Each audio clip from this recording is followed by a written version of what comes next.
Buenos días, hermanos. Voy a aprovechar, ya que Mario estaba dando anuncio, voy a informar yo de una cosita. Ayer estuvimos en Tomares, un grupo de hermanos de varias iglesias, con OM, Operación Movilización. Sabéis que a raíz de la visita del barco Logos Hope a Sevilla, hubo contactos con esta misión y viendo posibilidades de trabajar juntos para evangelizar. Y ahí está nuestro hermano Gordi, de la iglesia de Adore, que es anciano, ahí está Adrián, que es de la iglesia de Getsemaní, y están colaborando hermanos de distintas iglesias, de todos los trasfondos, para llevar el evangelio hasta el último rincón de nuestra provincia. Así que una vez al mes, un sábado al mes, está habiendo distribuciones, buzoneo del evangelio de Juan, que provee la misión OM, y se pone un folleto de la iglesia o iglesias que haya en el pueblo en cuestión. Y ayer estuvimos en Tomar y al final también en Castilleja, la parte de Nueva Sevilla, porque hubo bastante voluntario de sobra, así que se pudo abarcar. Y ya se ha hecho pues la zona norte de Sevilla, Constantina, Cáceres de la Sierra, El Pedroso, se ha hecho Montequinto de Dos Hermanos, efectivamente, se ha hecho hasta Palmente, que es una barriada de Sevilla, se han hecho distintos pueblos de aquí alrededor, Las Grafes, y se está cubriendo cada vez más, y próximamente va a haber otros también. Los Palacios también lo hicimos, bueno, donde quiera que hay iglesias que desean colaborar, no hay más que rellenar un formulario y se estudia y se ve cómo se puede hacer, y cualquiera que lo desee, estando informado, un sábado al mes, colaborar llevando la palabra del Señor, sembrando la semilla, y ya conocemos testimonios de personas que están asistiendo a la iglesia gracias a esto. Algunos que han escuchado el Evangelio por primera vez, algún caso incluso de alguno que iba a suicidarse, así que figurado. Y a otros de personas que conocían a Cristo pero que no sabían dónde había iglesia, así que está siendo una bendición esto. Y además esta vez ha servido como un poco preparatorio para el Congreso Evangélico que habrá, Dios mediante, el mes que viene. Así que estaba allí José Manuel Marín también, el hermano presidente del Consejo Evangélico. Y también se están preparando otras actividades evangelísticas aquí en Sevilla, bueno, en Alcalá de Guadaira, que van a venir unos hermanos para hacer el musical Narnia. Esto será en diciembre, si Dios quiere, pero pronto van a salir ya las entradas a la venta. La idea es que se invite a amigos que no conozcan el Evangelio, porque claro, no es cuestión de llenar un teatro con cristianos para que se pasen un rato bueno viendo musical, sino la idea es poder invitar amigos porque, aparte de ser bien hecho estéticamente como lo han hecho los hermanos, presenta muy bien el Evangelio usando la obra de C.S. Lewis, que es bastante interesante cómo trata el Evangelio, ¿no? C.S. Lewis, de hecho, para mí es uno de estos autores que, sin ser netamente evangélico, él era anglicano, un poco así, pero que uno siente que está leyendo un hermano. Y uno de los motivos por los que personalmente me gusta C.S. Lewis y a muchos creyentes evangélicos es porque él defiende algunos puntos esenciales del Evangelio, y de eso vamos a hablar también esta mañana, porque si hay algo que C.S. Lewis demuestra en sus escritos es que el cristianismo o es sobrenatural o no es. Y de eso hemos estado hablando este par de domingos pasados, que tuve ocasión de compartir la palabra con vosotros, que es de 3 milagros. ¿Lo recordáis? Vimos el milagro de la encarnación, vimos el milagro de la resurrección, y hay otro milagro histórico que nos queda.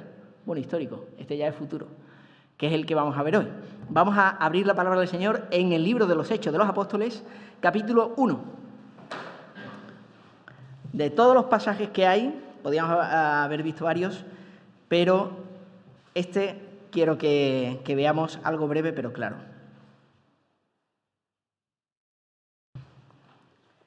Comienza así el libro de los Hechos. Lucas hace un resumen de lo que ha expuesto también en su Evangelio, y esta es la continuación. Dice así Hechos capítulo 1.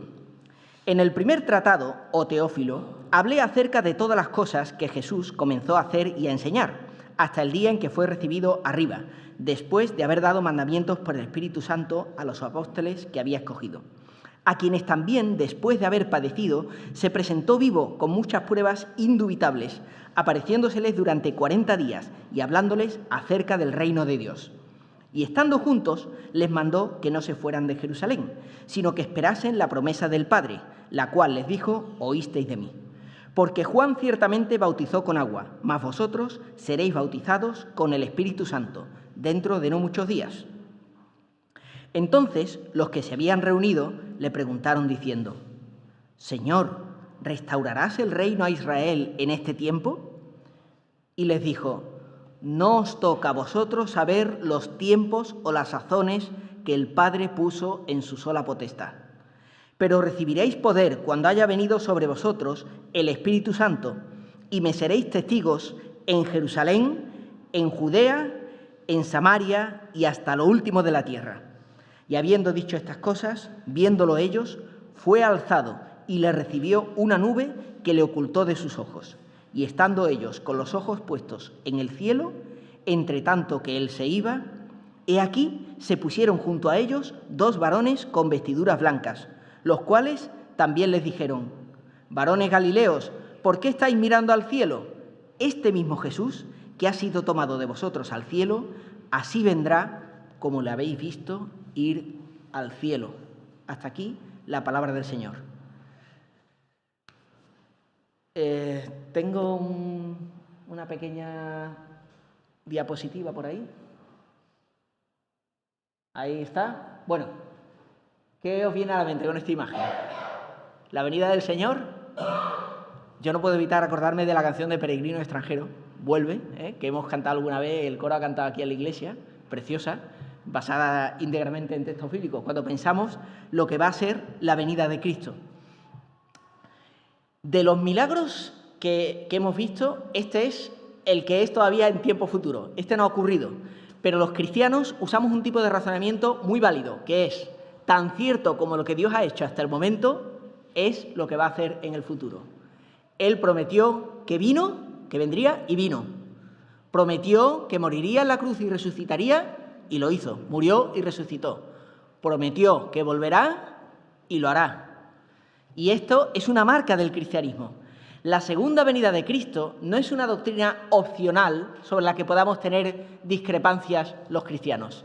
Es una promesa de Cristo tan cierta como su primera venida. De hecho, la Biblia estaría incompleta sin este apartado. Todo el Antiguo Testamento apunta a la persona de Cristo, a su persona y a su obra, pero eso incluye su persona y su obra en su primera venida y también su obra en su segunda venida. De todo esto habla la Escritura. Pero hay un principio que quiero que veamos que también nos menciona la Escritura. ¿Puede pasar? ¿Se puede dar la siguiente diapositiva? Este es el PDF, así que el vídeo no funciona. Este es Indiana Jones. Ahí, ya está. ¿Habéis visto la película Indiana Jones y la última cruzada? ¿La recordáis? Los que tengáis una edad, sí. Los más jóvenes quizás no. Bueno, buena película. Él tiene que pasar una serie de pruebas para llegar al Santo Grial. Y la tercera prueba es la prueba de la fe. Él tiene que dar un paso de fe, que es lo que acaba haciendo. ¿Y qué es lo que descubre al dar ese paso de fe? Él se ve en un abismo en el que si da un paso, se descalabra, se cae. Pero cuando él da el primer paso, descubre que sí que hay un camino hecho. Y por un momento la cámara se distancia y nos da una perspectiva que no se veía desde donde él se encontraba. Camuflado con el fondo rocoso, hay un puente. Y eso nos habla de que la perspectiva que tenía el protagonista no le permitía ver que había un puente delante de él, sino que se camuflaba, se confundía con el fondo rocoso que tenía. Él después deja unas piedras para que quede claro al que venga detrás que hay. ¿Y por qué digo esto? Si podemos pasar a la siguiente. Digo esto porque en la historia bíblica hay una serie de hitos que son, podemos decir, como picos de montaña. Y hay un principio que hay que aplicar en la escatología. La escatología es el estudio de las cosas últimas. Escatón en griego, último, o sea, las cosas últimas. Esto es lo que estudia la escatología. Y un principio que hay que recordar es el principio del escorzo o perspectiva. La idea de que los profetas de Dios anunciaban cosas del futuro y tú lees algunos pasajes del Antiguo Testamento y está hablando del Mesías como un siervo sufriente y al mismo tiempo como un rey reinante. Y lo que parece un solo hito, un solo pico, si lo miras desde otra perspectiva, en realidad son dos cosas diferentes. Y es lo que ocurre. La venida del Mesías resulta que lo que se manifiesta con la venida de Cristo es que no consistía en un solo evento, sino en dos. El Mesías debía venir primero como un siervo sufriente para después volver como un rey triunfante. Esto es lo que nos enseña. Y en un sentido podríamos incluso distinguir algunos picos más. Y esto ya es tema de debate teológico. Aquí sí que podemos tener discrepancias de los cristianos sobre cuántos picos hay en cuanto a la segunda venida de Cristo. Y esto lo vamos a ver a continuación también. Pero lo que es innegable, lo que es innegable es que el Señor Jesús vino, murió en la cruz. Ahora mismo estamos en la época de la Iglesia. Los últimos tiempos, por cierto, no son como algunos piensan, los poquitos años o meses que falten antes de que Cristo venga. Los últimos tiempos es desde la resurrección de Cristo hasta que Cristo vuelve otra vez. O sea, estamos en los últimos tiempos ya, a día de hoy. Llevamos 2000 años en los últimos tiempos. Es la etapa de la Iglesia, ¿no? Que quede inaugurada. Esto también es tema de debate. Cuando consideramos que inicia la Iglesia, entendemos nosotros que en Pentecostés. Y si alguien no está de acuerdo, nos tomamos un café y hablamos, ¿no? Porque algunos dicen, ya hay iglesia, en el Antiguo Testamento hay una asamblea. Pero la Iglesia propiamente dicha, la Iglesia de Cristo, se inaugura, lo que hemos visto, cuando reciben la promesa de arriba del Espíritu Santo y empieza la labor de la Iglesia de extender la buena noticia de Cristo a todo el mundo. Lo que antes estaba prefigurado en el Antiguo Testamento queda inaugurado con la venida de Cristo y finalmente su resurrección y la venida del Espíritu Santo. Luego tiene que ocurrir una serie de eventos, que es cuando Cristo venga. Y aquí es donde entramos nuevamente en teología. Cuando hay una doctrina dispersa por toda la Escritura, nos inventamos términos para resumir lo que pensamos. Y entonces, a lo largo de la Escritura queda claro que Cristo va a volver, que debemos estar expectantes, esperando su venida. Pero claro, luego se empiezan a matizar algunas cosas. No vendrá sin que antes se manifieste el hijo de pecado. Vale, luego hay un evento que hay que tener presente. Pero también nos dice la Escritura que la venida de Cristo es inminente, que debemos estar preparados en cualquier momento. Que van a ocurrir una serie de cosas, una gran tribulación, que el Señor va a venir en gloria, que va a derrotar a sus enemigos. Hay una serie de promesas también del Antiguo Pacto con respecto a Israel que no se han cumplido literalmente a día de hoy. Y se nos habla también en Apocalipsis, que es el libro, Apocalipsis significa revelación, o sea, el libro donde Dios revela sus planes para el futuro, por antonomasia, donde se nos describen una serie de cosas como un milenio, un reinado de Cristo con su iglesia y una serie de eventos que van a pasar. Y aquí es donde ya, digamos, nos metemos en materia un poco más espinosa, sobre todo si estamos hermanos de varios trasfondos, de varias iglesias. Aunque en Asamblea de Hermanos tradicionalmente, y lo que impera hoy muchas veces es el dispensacionalismo, pero bueno, si conocéis hermanos de otros trasfondos, vais a ver distintas escuelas teológicas. Pasamos a la siguiente y ahora explicamos un poquito de esto. Bueno, este es un poquito el esquema tradicional, los libros que tenemos arriba en su mayoría, aunque hay algunos, hay distintos que analizan, muy interesantes. El de Descorriendo el velo de Graham Scrooge está bastante bien también, pero tenemos mucho el libro de Riley, que es uno de los mayores exponentes del dispensacionalismo. Si habéis conocido, yo he conocido hermanos del Seminario Teológico de Dallas, ahí es donde están algunos de los más destacados, que defienden este esquema, esta manera de cuadrar todas las piezas del rompecabezas que tenemos en la Escritura. Porque Cristo habla de su segunda venida en los Evangelios. Al final, Mateo 24, Marcos 13, Lucas 21 y otros pasajes donde va mencionando cuando el Hijo del Hombre venga en la gloria de su Padre con sus santos ángeles, es decir, va mencionando su venida. Va mencionando distintas cosas. He leído este pasaje de Hechos porque me parece introductorio y muy clarificador en algunos aspectos sin ser exhaustivo, si no tenemos que leer pasajes de 40 versículos. Pero cuando habla Pablo de la resurrección, 1 Corintios 15 habla de la resurrección futura. En el libro de los Hechos también se ve cómo Pablo predicaba la resurrección futura y dice, no he predicado nada fuera de lo que los profetas han dicho. O sea, la esperanza futura del cristianismo en un sentido, como muchas cosas en el cristianismo, no son invenciones nuestras ni nada nuevo. Estaban ya en el Antiguo Testamento, están ya en la fe judía, en un sentido más en la antigua que en la actual, que es la que se ha desviado un poquito de la Escritura. Pero estaba todo ya en el Antiguo Testamento. Todo esto de la esperanza de la resurrección de los muertos, de la venida del Mesías, del juicio final, todo esto estaba ya en el Antiguo Testamento. Lo que pasa es que no estaba, digamos, tan manifiesto como en el Nuevo Testamento. Estaba prefigurado, dicho con algunas pinceladas, pero anunciado tanto en distintas figuras o tipos que hay, como dicho por los profetas del Señor abiertamente en ocasiones. Y Cristo lo manifiesta más plenamente inaugurando esta nueva época, demostrándolo él mismo con su resurrección. Por lo tanto, la resurrección de Cristo y la resurrección futura tienen una estrecha conexión. El hecho de que Cristo resucitó es primicia de los que durmieron y señal de que Dios nos va a resucitar un día.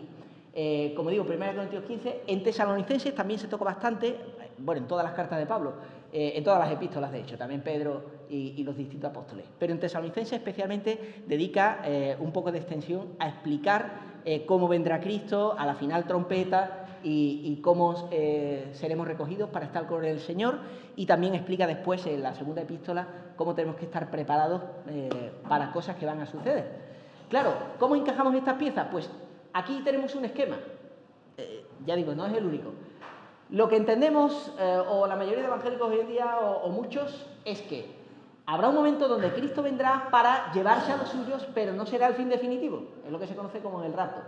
Hay teólogos que cuestionan esto, luego vemos si queréis otro esquema. Luego vendrá un periodo de tribulación, que algunos dirían que debería poner gran tribulación para los 7 años. Otros hacen una distinción entre una primera etapa donde el anticristo todavía no se manifiesta abiertamente y una donde hay una persecución abierta total contra los creyentes. Entendiendo también que los creyentes de aquella época serán más bien los judíos que se conviertan a Cristo más que la iglesia oficial que estará con el Señor. Y después finalmente Jesús viene a ejecutar juicio sobre todo esto. Y bueno, ocurre la boda del Cordero, instaura su reino milenial con la Iglesia, donde también pone de manifiesto cómo es la vida una vez que Satanás es quitado de en medio. Pero no termina ahí la cosa. Después al final hay un juicio a las naciones y hay una decisión definitiva donde ya comparecerán ante el gran trono blanco aquellos que la han rechazado y donde se pondrá de manifiesto también la derrota definitiva contra el mal. ¿Se entiende esto? ¿Se entiende? Más o menos, ¿no? Yo creo que mi consejo, estudiar con una escuela y atener una escuela, porque como empieces con varias a la vez te mareas, te vuelves loco. Pero ahora, una vez que tengas claro el esquema, una vez que hayas aprendido con algo, no está de más ver lo que piensan otros. Los amileniaristas, por ejemplo, esto es lo que se llama dispensacionalismo. Hay otros que son premileniaristas, el premileniarismo histórico, que se basa también en las creencias de algunos creyentes a lo largo de la historia, aunque esto también ha estado a lo largo de la historia. Si estudias a Arraiz, demuestra que no es una novedad, como dicen algunos. Hay apuntes de esto ya. Pero el milenarismo histórico lo que dice básicamente es que el rapto no ocurre antes de la tribulación, sino después de la tribulación. Incluso hay algunos autores que dicen que en mitad de la tribulación. O sea, entendiendo, porque claro, en la Biblia se habla de una persecución de los creyentes, pero también se habla de una venida de Cristo que se lleva a los suyos, y algunos pasajes ahí que hablan de guardar de la hora de la prueba a los cristianos. Otros creen que estamos ya en la gran tribulación. Entonces, el amilenarismo, por ejemplo, o algunos les gusta llamar el milenarismo realizado, cree que el milenio es la época actual y que está ocurriendo, digamos, toda la vez. Hay creyentes que sufren una gran persecución, Cristo está reinando arriba en el cielo y al final, en vez de 3 puntos, como vemos ahí, lo que hay es un solo punto. Cristo viene, se acabó la historia y nos vamos con él a la gloria y el mal es derrotado. Entonces, como digo, esto es un poco de discusión entre premileniaristas y dentro del premileniarismo dispensacionalismo o premileniarismo histórico, amileniarismo, y luego hay otro que es el postmileniarismo. Este es un poquito más curioso. El postmileniarismo es la idea, que estaba más de moda en el siglo XVIII y XIX, hoy no tanto, después de las guerras mundiales, de que los creyentes íbamos a traer el milenio a base de predicar el evangelio, ¿no? Como que íbamos a mejorar la sociedad y traer al final el paraíso a la tierra. Claro, después de los batacazos que nos dimos en el siglo XX, esta postura es minoritaria a día de hoy entre creyentes. Incluso hay algunos, para liarla más todavía, que serían los preteristas o mileniaristas, que creen que básicamente con la caída de Jerusalén en el año 70, muchas de las cosas que dice Jesús podrían encajar ahí, ocurrió casi todo lo que tenía que pasar y ya básicamente lo que queda es predicar el evangelio hasta que se extienda totalmente. Entonces Cristo viene, tiene algunos puntos en común entre postmileniarismo, pero algunas variantes también. Entonces, como veis, hay algunas posturas, y no me meto en más Honduras porque hay algunos matices también dentro de cada grupo, pero hay distintas maneras de encajar las piezas. La ventaja que yo le veo al dispensacionalismo, el dispensacionalismo básicamente lo que defiende es una interpretación literal de la Biblia, el Apocalipsis. Vamos a tomar las cosas como vienen. Mientras no me diga lo contrario, no voy a decir que esto figura retórica tal. Si me da indicaciones de que sí, pues sí, porque el mismo Apocalipsis muchas veces te dice esto es algo figurativo y significa esto. Vale, pues mientras no me diga lo contrario, me lo voy a tomar en su significado más llano, natural y explícito. Esta es la manera de ahorrarte quebraderos de cabeza y buscarle los 3 pies al gato. Ventajas que tiene, todo encaja. Inconvenientes que tiene, pues al encajar todo te das cuenta que el puzzle está incompleto y entonces hay cosas a las que tenemos que decir, ¿y esto cómo encaja con esto? No lo sé. Y entonces, ¿qué pasa con las profecías de Ezequiel del tema? No lo sé. Y entonces, pues hay cosas que hasta que no ocurran no sabemos muchas veces todo lo que ocurre. Tenemos un puzzle donde las piezas encajan sin forzarlas, pero está incompleto. Ventajas del amileniarismo, por ejemplo, simplifica mucho la cosa. Nada más que hay un punto, una avenida, punto pelota, se acabó. Inconveniente, para interpretar algunos pasajes fuerzas un poquito. Entonces, el puzzle lo tienes completo, pero alguna pieza está ahí metida a martillazo para que encaje. Pero ya digo, son detalles en los que yo creo que los cristianos podemos tener discrepancias en los detalles, pero no, que esto no nos quite de vista el hecho principal. El hecho principal es que el mundo no va a acabar por una muerte térmica, termodinámica. Esto no se va a acabar, los científicos creen que el mundo se va a acabar por termodinámica, la energía no es eterna, la termodinámica nos dice que la energía ni se crea ni se destruye, solamente se transforma, pero se transforma a estados de mayor entropía, es decir, que la energía útil cada vez es menor. De alguna manera, el universo es como un reloj al que se le dio cuerda en un inicio y la cuerda un día se le va a agotar. Pero incluso los científicos incrédulos están de acuerdo de que antes de que lleguemos a eso, pasará alguna catástrofe. Incluso se hablaba de un reloj del apocalipsis, Stephen Hawking también especulaba de estas cosas. O sea, casi todo el mundo está de acuerdo de que meteremos la pata antes y pasará algo antes de que esto se le acaben las pilas poco a poco, ¿no? Que se desvanezca todo. Pero lo que estamos seguros los cristianos en este sentido es que la historia es lineal. A diferencia del hinduismo, donde hay un ciclo permanente de eterno retorno sin principio ni final, y en este aspecto pues, no necesitamos que nos digan la ciencia o nada, con la Biblia nos basta, pero casi que encuadra mejor con lo que dice la ciencia en lo que dice el cristianismo. La historia es lineal, no que no haya ciclo, pero que esto va cambiando y esto se acaba un día. Entonces aquí estamos todos de acuerdo.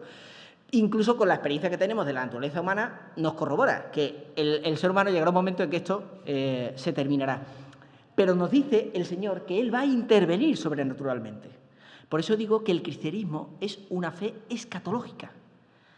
Si creemos que el cristianismo es solamente una serie de enseñanzas éticas, esto no es cristianismo. Bueno, esto es lo que enseña la teología liberal, ¿no? Aprende a ser bueno y a hacer algunas cosas bien. Pero esto no es cristianismo. El cristianismo va ligado todo lo que enseña a la persona de Cristo y a la obra de Cristo. Y esta obra tiene una dimensión futura importantísima.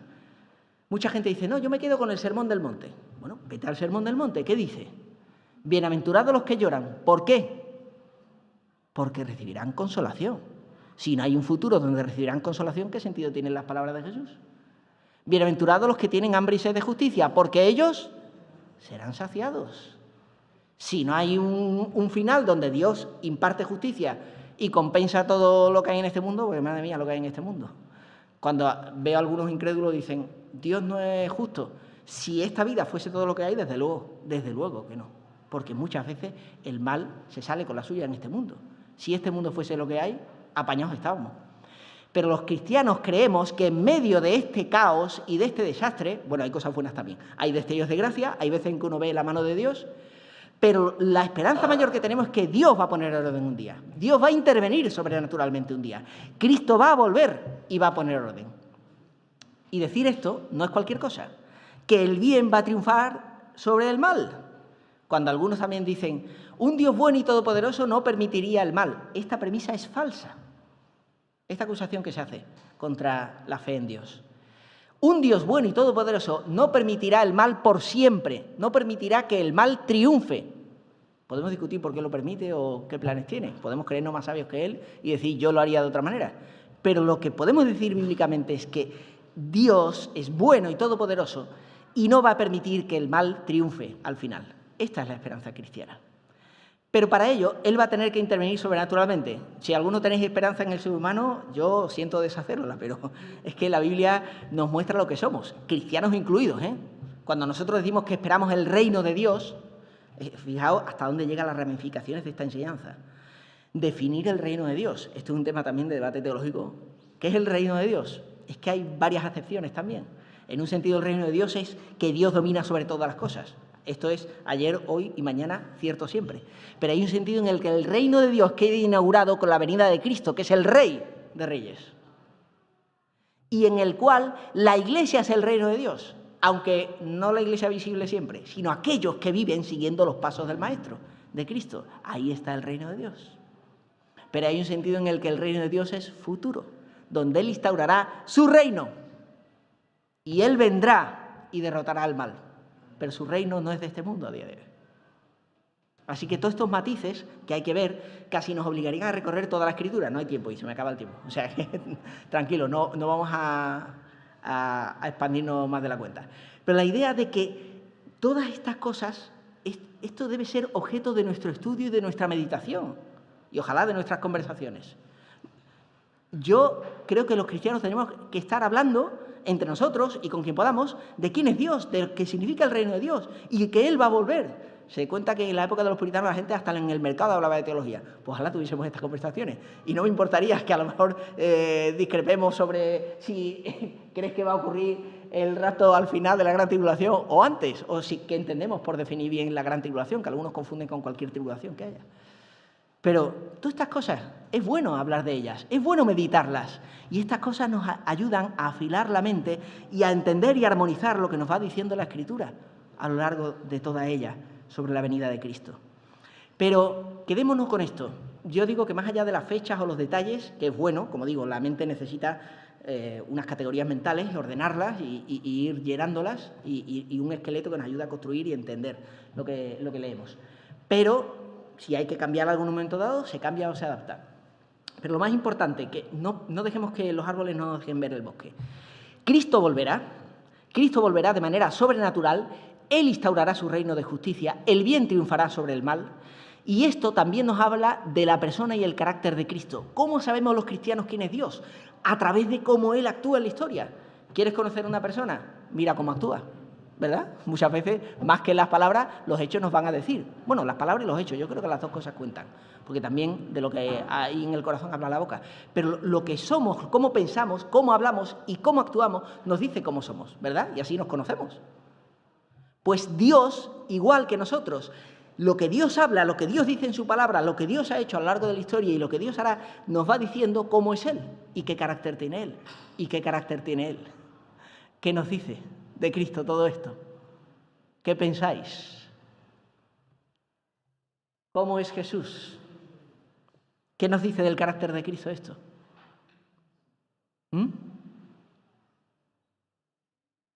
¿Cómo es Él? Él es justo porque va a establecer justicia. Él es poderoso porque va a intervenir en este mundo de manera sobrenatural, como ya ha hecho en el pasado. Él es sabio. Él hace maravillas. Todo eso. Él es eterno y tiene un plan y una visión eterna que nosotros no podemos ni entender. ¿A que nos resulta gracioso cuando los niños intentan enseñar a los padres cómo tienen que hacer las cosas? Han aprendido en el colegio que 2 más 2 son 4 y se lo tienen que decir a todos. Y el padre que tiene ya una perspectiva de la vida y sabe de otras cosas, ve las cosas de otra manera, ¿a que sí? A que cuando tiene unos años ves las cosas distintas a cuando tenías 10 o cuando tenías 15. Y Dios, que es eterno, figuraos la diferencia de la perspectiva suya de la nuestra. Y nos creemos más listos que Él a veces. El carácter de Dios se revela a través de sus hechos y a través de lo que Él nos cuenta de Él. El cristianismo es historia. Esto no son leyendas ni fábulas. El cristianismo es historia. Eso sí, historia en un sentido selectiva e interpretada. Es decir, es historia desde el punto de vista espiritual, que es lo que Dios quiere enseñarnos. Y también es historia para enseñarnos sobre todo quién es Él. Esto para mí es lo más importante de Apocalipsis. Si no te quedas bien con las trompetas o con las copas de ira, quédate con esto. ¿Cómo es Cristo? Y todo lo que revela acerca de Cristo. Revela muchísimas cosas acerca de la persona de Cristo. Pero mirad cómo conecta con lo más esencial del cristianismo. Esto que celebramos todas las semanas. ¿De qué nos habla? De manera que cada vez que tomamos este pan y tomamos esta copa, la muerte del Señor anunciamos. ¿Hasta cuándo? Hasta que Él venga. Fijaos, no hay manera de desconectar todos los eventos de Cristo, pasado, presente y futuro. Y casi siempre los creyentes solemos enfatizar un aspecto y solemos olvidar los otros. Y tenemos, hermanos, que recordarnos toda la historia, todo el hilo conductor. El mundo quizás celebre la Navidad y luego celebra Semana Santa y luego celebra otra cosa y se olvida, ¿no? Para nosotros cada domingo, cada día de nuestra vida tenemos que recordar que esto está conectado. Cristo vino a este mundo, Cristo murió en la cruz, resucitó, ascendió a los cielos, bueno, fue sepultado, como me recordó una manera la otra vez, fue sepultado, resucitó, ascendió a los cielos y volverá. Todo esto es un hilo conductor, es una sola narrativa, no son historias aparte desconectadas. Es una sola historia y tiene mucha importancia que conectemos todas estas cosas. Cuando estamos tomando el pan y el vino, estamos recordando en el pasado lo que Cristo hizo por nosotros, su muerte, su cuerpo, su sangre. Estamos recordando el presente, que somos un solo cuerpo en Cristo, que Él nos ha salvado y que somos un cuerpo en Él. Esto es maravilloso, hermano. Tenemos comunión. Sabéis que ahora mismo hay millones, hermanos, en todo el mundo con los que tenemos comunión, porque estamos tomando el pan y el vino, dando gloria a Dios. Estamos mirando al futuro, cuando Cristo venga, y podremos cenar con Él. Qué maravilla pensar que el final de la historia no solamente es feliz, es que termina como un banquete, esto como en Asterix y Obelix. Al final hay un banquete para celebrarlo todo. Y ese también es el carácter de mi Dios. Es un Dios que quiere cenar conmigo, quiere tener intimidad conmigo. Leí hace tiempo también, dice, un día te darás cuenta en la vida que cenar con tu familia es tenerlo todo en la vida. Y qué gran verdad. Qué maravilla cuando puedes cenar con la gente que quieres, porque la cena nos habla casi de una comida reposada, que sí. Disfrutas, comes tranquilo y estás hablando con los tuyos. Pues así es mi Señor. Él quiere llamar a la puerta de cada corazón y cenar contigo, contigo y conmigo. Y luego cenar todos juntos y celebrarlo en una boda. Menudo plan, ¿eh? Y como hemos leído también antes en Filipenses, toda rodilla se postrará. Al final, todos confesarán que Cristo es el Señor. Algunos con ganas, otros sin ganas. Y tendrán que pagar por ello. Pero el Señor va a demostrar que Él es el Señor sobre todas las cosas. Y en esto nos gozamos. ¿No es verdad, hermanos, que nuestro corazón se entristece cuando pensamos en la maldad que hay en este mundo? ¿Quieres saber si tienes el Espíritu Santo? ¿Sabes qué dice el Espíritu Santo? El Espíritu y la novia dicen, ven, Señor Jesús. Este es el final de la Biblia. Y esto es lo que debe caracterizar a todo creyente. ¿Deseas tú que Cristo venga? Porque si no lo deseas, pregúntate si eres cristiano. Es verdad que hay cosas que nos atan en esta vida, por eso los ricos difícilmente entrarán en el reino del cielo, porque al final tu mente, tu corazón, todo funciona para las cosas de este mundo. Casarse también tiene eso, formar una familia, pero si lo haces conforme al plan de Dios y haces las cosas bien, también te enseña muchas cosas para estar pegado al Señor. Me encanta una frase como empieza la película Viven, esta gente que sobrevivió en los Andes, la película de los años 80 o 90, no me acuerdo ya, no la última de La Sociedad de la Nieve, la que empezaba con el discurso donde un superviviente dice, después de 20 años analizas mucho, recuerdas a la gente, el heroísmo, el milagro de los Andes, así lo llamaron. Mucha gente se me acerca y me dice que de haber estado allí seguramente habrían muerto, pero no tiene sentido, porque hasta que no estás en una situación así, tú no tienes ni idea de cómo te comportarías. Ser afrentado por la soledad sin decadencia, ni una sola cosa material que prostituir, te eleva a un plano espiritual donde sentí la presencia de Dios. Está el Dios que me enseñaron en la escuela y está el Dios oculto por lo que nos rodea en esta civilización. Ese es el Dios que conocí en la montaña. Hay un mundo, hermanos, que nos ciega y estamos llenos de cosas materiales y de nuestras propias ambiciones, egoísmo, orgullo. Los cristianos no somos una excepción, tristemente, muchas veces. La teocracia que esperamos es la de Cristo, no la nuestra, ¿eh? No queremos poder político en este mundo. Esperamos su reino, que sea porque nace de cada corazón, que se instaurará. Pero en nosotros muchas veces lo que hay es materialismo. Y el mundo que nos llena, el egoísmo, el orgullo y el motor que no viene del Señor, de las cosas. Pero ese Dios, cuando no te queda nada, te das cuenta de que ese Dios existe y que hay algo más allá de lo que ven nuestros ojos. El criado de Eliseo lo vio a la oración de Eliseo, ¿verdad? Hay un ejército de nuestra parte. Los discípulos lo vieron en el monte de la Transfiguración, cuando aparecieron Moisés y Elías al lado del Señor. Hay un mundo y está aquí al lado nuestro, pero todavía no nos hemos vestido de inmortalidad y todavía no ha sido regenerado este mundo, pero un día lo será. Entendemos que la resurrección de Jesús es con un cuerpo glorificado y nosotros también tendremos ese cuerpo glorificado cuando Él venga. Sabemos que aplicarán otras leyes físicas, sabemos que hay cosas que a día de hoy no sabemos explicar ni entender, pero confiamos en que el Señor lo va a hacer. Y como dice Primera de Juan, todo aquel que tiene esta esperanza, ¿qué hace? Se purifica a sí mismo. ¿Quieres andar en santidad? Recuerda la venida de Cristo. Como el mayordomo que está cuidando y no sabe cuándo su Señor vendrá, si a la mañana, a la tarde o a la noche, así debemos ser los creyentes, fieles, sabiendo que el Señor puede venir en cualquier momento. La Iglesia, hermanos, nunca debe dejar de predicar la escatología. Si lo hacemos, languidecemos. El Señor trae avivamientos espirituales cuanto más recordamos que Cristo está cerca y que va a volver otra vez. Esto es una marca también de cada vez que Dios ha hecho algo en la historia. La Iglesia es dinámica y viva y se reaviva cuando recuerda que el Señor va a volver y vivimos con esta realidad presente constantemente en nuestra mente, que el Señor está cerca y que tenemos que rendir cuentas delante de Él. El que tiene esta esperanza se purifica a sí mismo. Cristo murió una sola vez por los pecados pecado y volverá otra vez para salvar a los que lo esperan, ya sin relación con el pecado. Esta es la esperanza cristiana. Esto es lo que creemos. Y hermanos, purificarse a sí mismo no es aparentar ser santos. He dicho que el cristianismo no es solamente ética, pero tiene una dimensión ética. No me gusta la palabra ética, ni moral. Espiritual, porque no hacemos las cosas porque sea correcto o porque la gente nos vea, sino porque Dios nos ve y queremos agradarle a Él en una relación con Él. Si yo sé que Cristo va a volver, le digo, cambia mi vida, porque estoy viviendo que parece que nada más que vivo para esta tierra. Y quiero recordar, Señor, que no vivo para esta tierra. Y entonces Dios hará milagros. No como lo pone Hollywood a lo mejor, pero los estará haciendo. A James Packer le preguntaron, ¿quién es el mejor predicador de esta época? Dijo, no lo conoces, porque está predicando en una aldea, en un rincón del mundo desconocido, y ahí Dios lo está usando, en medio de las pruebas.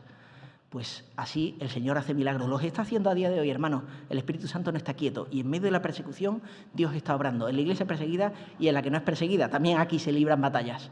Pero nos toca, en la generación que nos ha tocado, en el lugar que nos ha tocado, tenemos que servir al Señor. Y si Él viene, ojalá viniese hoy, que nos encuentre preparados sirviéndole a Él. Y si nos toca irnos nosotros con Él antes, pues que hayamos cumplido la misión que nos ha encargado, porque solamente Él sabe el día y la hora. Nos toca a vosotros saber el tiempo o las sazones que el Padre puso en su sola potestad. Ninguno de nosotros sabe, pero debemos vivir expectantes la venida del Señor. Purificándonos. Purificar significa, ¿sabéis qué significa purificarse? Confesar. Primera de Juan nos da la clave.